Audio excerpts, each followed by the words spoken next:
know we've said it all year about TCU, but and they keep on finding ways to win games against teams that are way more talented. So it's not out of the question.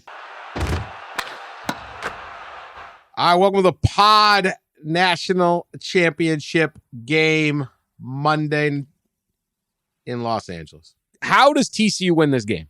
What does TCU have to do to win this game? What do you want to see in those first quarter that says TCU can win this game? Other than like Stetson Bennett throws 2 pick sixes and fumbles at the 1 yard line, gets a case of the McCarthy's. I think it's that protect the quarterback, complete passes.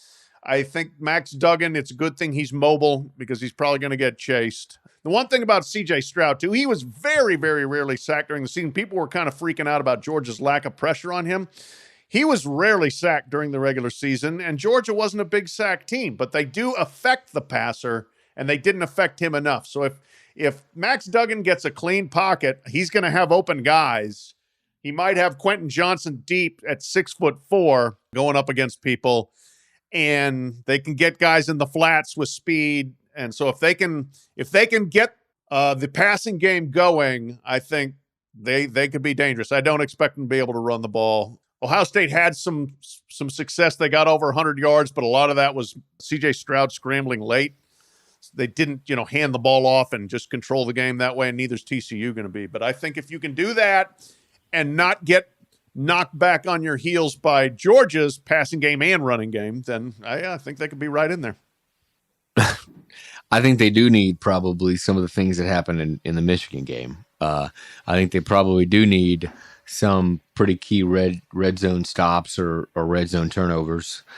I just see this one talent-wise, and I know we've said it all year about TCU, but and they keep on finding ways to win games against teams that are way more talented. They're going to need turnovers. They're going to need stops in the red zone and forcing field goals and things like that. And I do think, as Pat was saying, like Georgia has been exposed a little bit in the secondary the last 2 games. Ohio State exposed them 350 yards passing, 4 touchdown passes.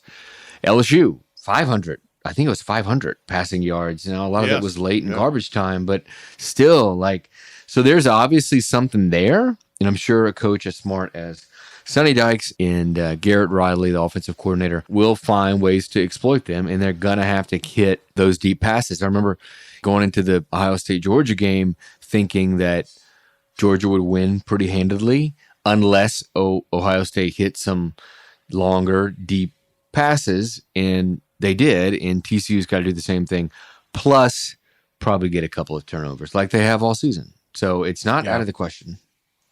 I'm with you, and this is every underdog's thing, right? We need a non-offensive score or something that sets up points. Max Duggan has got to be able to. They need some big plays off of him on design draws, QB draws. He's really good when he can get out in the open field. He's hard to take down. They need to make that work a little bit. I'd like to see 3-4 real nice carries out of that. Obviously, got to pass the ball. I also just think they need a chaos game. I just think they thrive in the mayhem. Yeah. There's a little bit of DNA of the old Big 12 craziness. And look, Georgia just came back on 14 on Ohio State and just played a chaos game.